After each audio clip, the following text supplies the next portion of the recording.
J'ai 3 filles.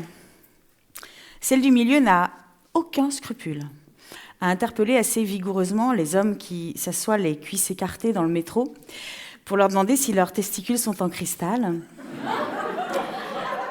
Ce qui lui vaut des relations urbaines assez intenses, quoique éphémères.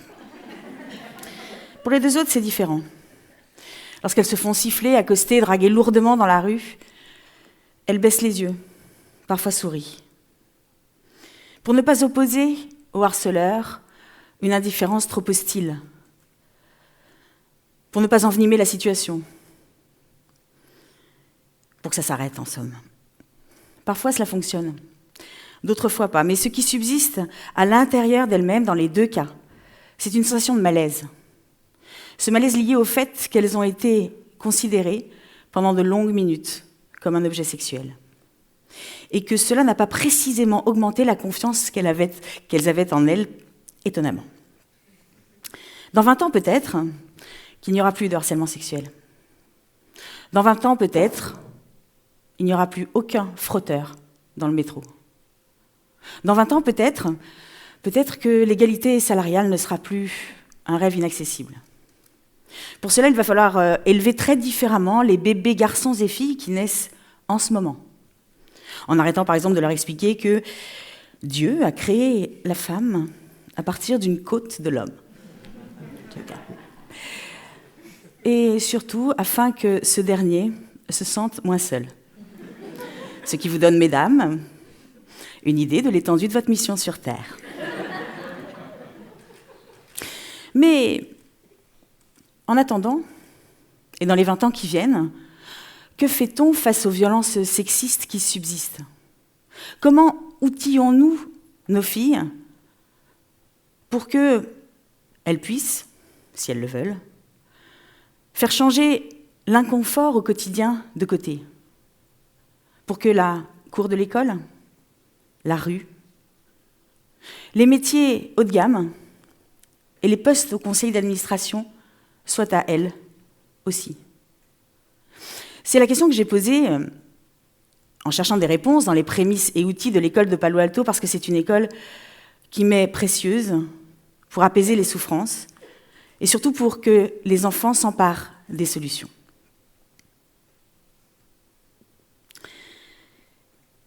Il y a, dans ce monde actuel, une forme de misogynie intériorisée qui fait que l'on pense un certain nombre de choses étranges. Par exemple, ici dans cette salle, et malheureusement j'en fais partie, je l'admets,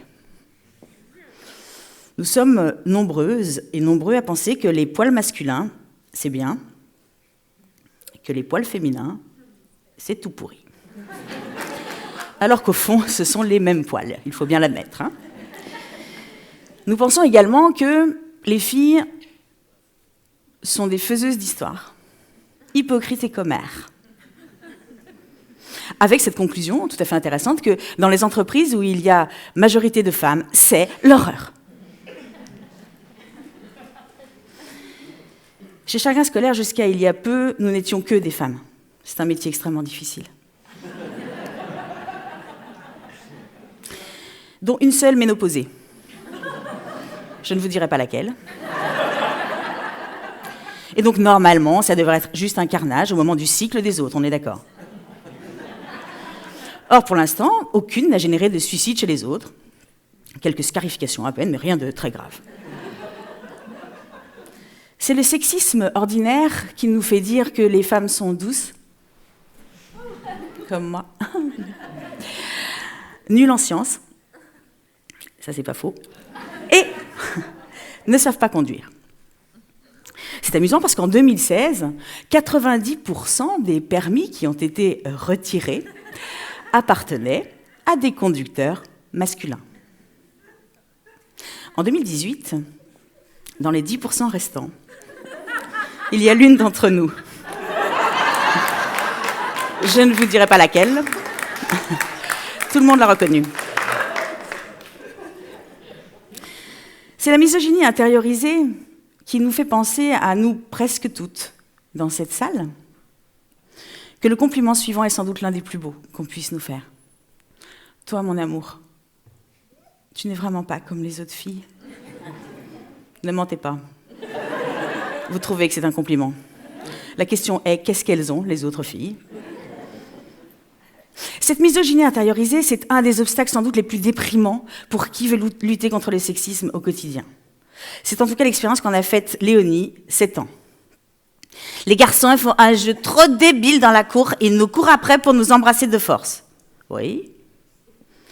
Et moi, comme je cours très vite, il m'envoie Enzo parce que Enzo court très vite. Mais c'est sa seule qualité. Et donc, quand il m'attrape, il m'embrasse et c'est dégueulasse comme une limace.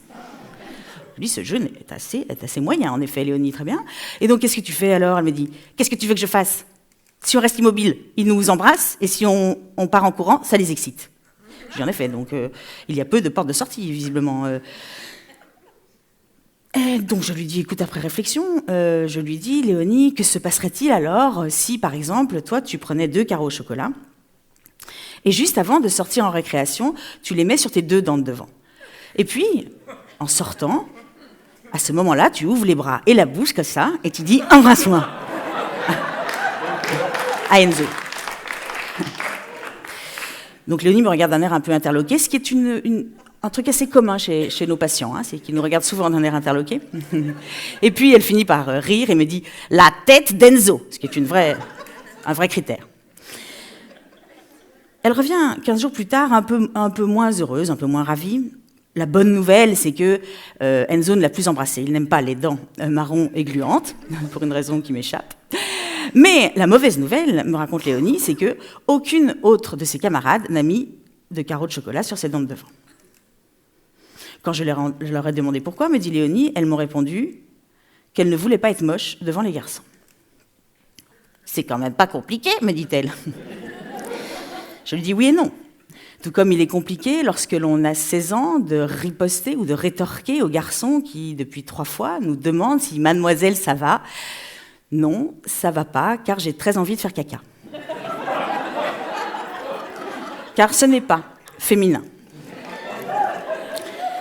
Ce que nous apprend cette histoire, et nous en avons conclu cela avec Léonie, c'est qu'en même temps, si certaines filles ont envie que les garçons leur courent après dans la cour de récréation pour les embrasser, alors c'est leur droit le plus strict.